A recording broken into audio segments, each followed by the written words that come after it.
Hello guys, welcome back again. Today we are going to discuss about types of ovule यानी कि बीजांड के प्रकार हम देखेंगे जो कि एंजियोस्पर्म में आता है।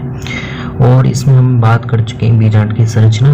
अगर आपने वो वीडियो नहीं देखी है तो डिस्क्रिप्शन में जाके सबसे पहले उसे देखिए, क्योंकि जो बीजांड के प्रकार का जो हम डिवाइडेशन करते हैं वो बेसिकली स्ट्रक्चर के बेसिस पे होता है। वो होता है आपके बीजांड द्वार की स्थिति या फिर चेलेजा की स्थिति या फिर जो हाइलम है जहाँ से बीजांड उरंत बीजांड से अटैच होता है, और रेफे की आपसी स्थिति के आधार पे इनका जो डिवाइडेशन है डिफ्रेंशिएशन किया जाता है। अगर आपको स्ट्रक्चर समझ में नहीं आएंगी तो वो आप प्रकार भी समझ नहीं पाएंगे। ठीक है, तो सबसे पहले उसे देखिए। सबसे पहले हम बात करते हैं ऑर्थोट्रोपस बीजांड। जो कि बीजांड विकसित हो रहे थे तो सबसे पहले आने वाला बीजांड था आपका ऑर्थोट्रोपस का टाइप। चलिए इसमें देखते हैं। स्ट्रक्चर में देख सकते हैं कि माइक्रोपाइल है, एक तरह से सीधा बीजांड है जिसमें माइक्रोपाइल और जो चेलेजा हैं एक सीधी रेखा में आते हैं। और इसमें रेफे है जो कि बीजांड व्रंत है, बीजांड से जुड़ के एक ओभारंगमय स्ट्रक्चर बनाता था, वो रेफे यहाँ पे एब्सेंट होता है। जबकि हाइलम है जो बीजांड व्रंत बीजांड से जुड़ता है, वो हाइलम यहाँ पे कहीं होगा। तो हाइलम आपके बीजांड द्वार से बहुत दूर स्थित है। ठीक है,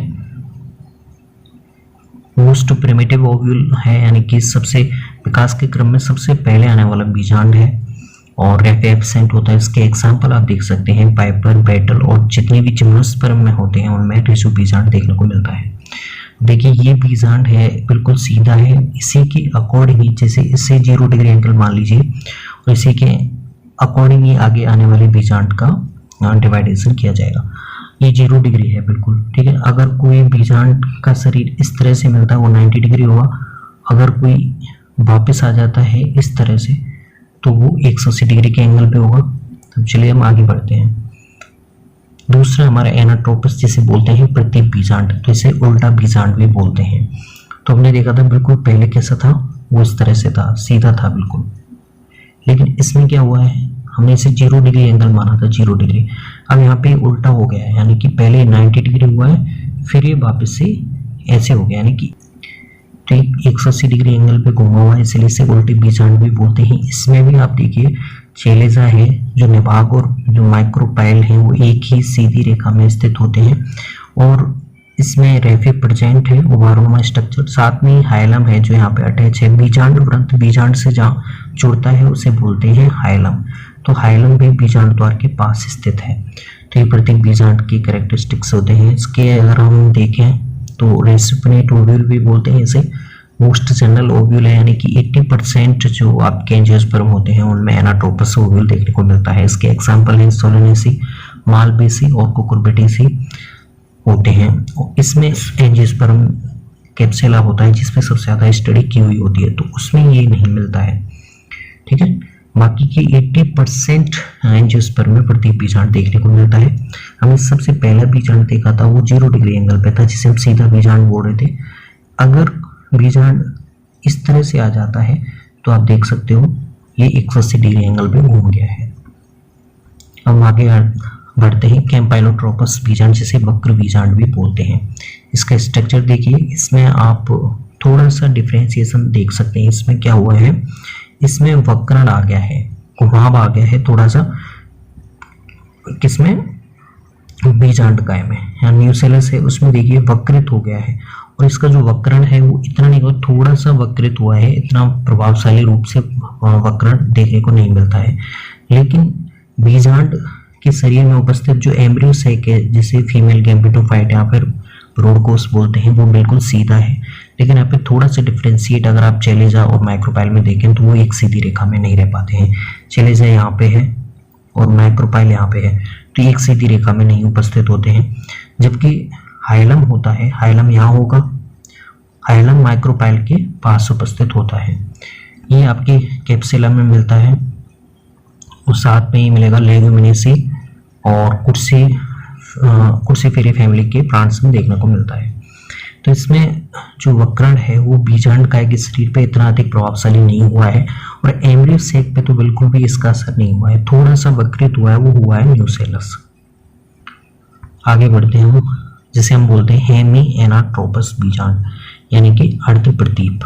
तो ये बीजांड देखा था हमने किस तरह से था, वो इस तरह से था,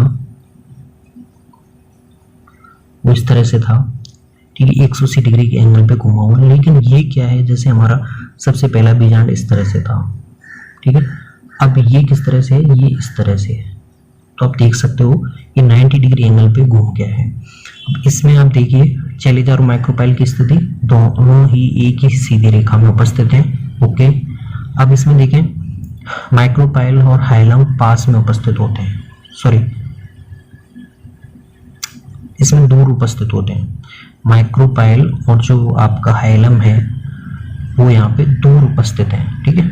इसे कौन सा बीजांड बोलते हैं, इसे क्षैतिज बीजांड भी बोलते हैं क्योंकि ये हॉरिजेंटल वे में उपस्थित होता है। इसके एग्जाम्पल हैं रेननकुलस, प्राइमोला और गोल्फेमिया। अर्ध प्रतीप क्यों बोलते हैं, क्योंकि प्रतीप था वो 180 डिग्री के एंगल पे घुमा था, जबकि 90 डिग्री एंगल पे घुमा है और क्षैतिज अवस्था में उपस्थित है, ठीक है। आगे बढ़ते हैं हम एम्फीट्रोपस बीजांड, जिसे अनुप्रस्थ बीजांड भी बोलते हैं। इसमें कैम्पाइलोट्रोपस जैसा ही ये है, इसमें आप कंफ्यूज हो सकते हैं, लेकिन आपको याद रखना है, आपको इसमें जो बीजांड काय पे वक्रण होता है वो बहुत ज़्यादा प्रभावशाली होता है, और उसके वक्रण से जो फीमेल गेमेटोफाइट यानी भ्रूणकोष है उसकी स्ट्रक्चर घोड़े की नाल जैसी हो जाती है, इस तरह से। तो यहाँ पे देख सकते हो इसकी स्ट्रक्चर प्रभावित हो चुकी है, न्यूक्लियस ये बाहर है, ठीक है। ये भ्रूणकोष है आपका, जिसमें आपके 7 सेल्स और 8 केंद्रक मिलते हैं, वो भ्रूणकोष होता है। जबकि अध्यावरण सहित पूरी स्ट्रक्चर क्या है, ये बीजांड है, ठीक है। तो पे है इस जगह है चैलेंजा और माइक्रोपाइल एक सीधी रेखा में उपस्थित होते हैं, हाइलम उपस्थित होता है। तो हाइलम और माइक्रोपाइल देख सकते हो दोनों पास में ही प्रेजेंट है। इसके हॉर्स शेप एम्ब्रेसेक हो जाएगा और ट्रांसवर्स ओव्यूल भी बोलते हैं इसे। इसके एग्जाम्पल देखें तो इसमें आपके पॉपी, लेमना, मेराबिलस, एलिस्मा और बीटामेसी जो कुल होता है उसके प्लांट में ये एम्फीट्रोपस बीजांड देखने को मिलता है। तो कैम्पाइलोट्रोपस ये किस तरह से भिन्न है, क्योंकि इसमें वक्रण ज़्यादा हो गया है और उसमें भ्रूणकोष की संरचना इफेक्टिव नहीं थी, लेकिन यहाँ पे भ्रूणकोष की संरचना हॉर्स शेप्ड हो गई है। आगे बढ़ते हैं हमारा कुंडलिक बीजांड, सर्सिनोट्रोपस बीजांड, जिसमें आप जो सबसे पहला बीजांड देखा था हमने सीधा बीजांड ऑर्थोट्रोपस रिजिड बीजांड, उसी तरह से ही देखने को मिलेगा। लेकिन यहाँ पे जो ये बीजांड व्रंत है वो घूम के इस तरह से आ जाता है, यानी कि बहुत अत्यधिक वृद्धि से घूम के बीजांड के चारों तरफ ये कुंडलिक रूप में ले लेता है। अब यहाँ पे आपको ये सीधा लग सकता है बीजांड, लेकिन ये 360 डिग्री के एंगल पे घूम के सीधा हुआ है। पहले उल्टा हुआ था इस तरह से, जैसे हमने प्रतीप बीजांड में देखा था 180 डिग्री एंगल पे इस तरह से हुआ है पहले, फिर वापस से 180 डिग्री एंगल पे घूम के सीधा हो गया है। इसमें अगर स्थिति देखें चैलेंजा और माइक्रोपाइल एक ही सीधी रेखा में उपस्थित होते हैं, ठीक है, जबकि जो हाइलम है वो बीजांड द्वार से बहुत दूर उपस्थित होता है, ठीक है। कॉइल्ड ओव्यूल बोलते हैं, कुंडलिक बीजांड बोलते हैं। इसके एग्जाम्पल हैं ओपेंसिया, जो कैक्टसी कुल के जो प्लांट होते हैं उनमें सर्सिनोट्रोपस बीजांड देखने को मिलता है। देखिए जो डिग्रियां हैं, डिग्रियों के एंगल पे आप कंफ्यूज हो सकते हैं। तो ये 0 डिग्री मानी है हमने, अगर ये घूम के इस तरह से हो जाता है तो ये इस तरह से हो गया, यानी कि ये 90 डिग्री एंगल हो गया है। इसे हम कौन सा बोलते हैं, अर्ध प्रतीप, ठीक है। और अगर ये घूम के जस्ट उल्टा हो जाता है इस तरह से, तो ये 180 डिग्री एंगल हो गया है। अगर ये घूम के और इसके चारों तरफ बीजांड व्रंत ऐसे घूम जाता है और एक बार उल्टा होके पूरी तरह से सीधा हो जाता है, 360 डिग्री एंगल पे घूम जाए, तो 360 डिग्री यानी कि पूरा चक्कर लगा दिया है इसने, तो अपनी जगह पे वापस आ जाएगा। तो इसे बोलते हैं कौन सा, आपका कुंडलिक बीजांड, ठीक है। और वक्र बीजांड है, जिसमें न्यूसेलस है वो वक्रित हुआ है, लेकिन इसमें भ्रूणकोष की संरचना है वो अनअफेक्टेड है। और माइक्रोपाइल और जो चैलेंजा है वो एक सीधी रेखा में उपस्थित नहीं है। जबकि एम्फीट्रोपस बीजांड होता है, जिसमें बीजांड काय के शरीर में वक्रण इतना प्रभावशाली हो गया है कि जो आपकी भ्रूणकोष की संरचना वो कैसे हो गई है, हॉर्स शेप्ड हो गई है। और जबकि चैलेंजा यहाँ पे नहीं होगी, यहाँ होता है, यानी कि चैलेंजा और माइक्रोपाइल एक सीधी रेखा में होते हैं, जबकि वक्र बीजांड में वो सीधी रेखा में नहीं थे। तो ये बेसिक सा डिफरेंशिएशन है, यू शुड नो होप करता हूँ आपको बीजांड की स्ट्रक्चर के बारे में पूरा आ गया होगा। अगर आपको कोई कंफ्यूजन हो तो आप पूछ सकते हैं। डायरेक्टली एग्जाम में क्वेश्चन आते हैं, नीट हो या फिर कोई सा भी एग्जाम हो। तो चलिए गाइस, थैंक्स। आगे आने वाली वीडियो में हम एंजियोस्पर्म से रिलेटेड और टॉपिक्स के बारे में बात करेंगे। थैंक्स।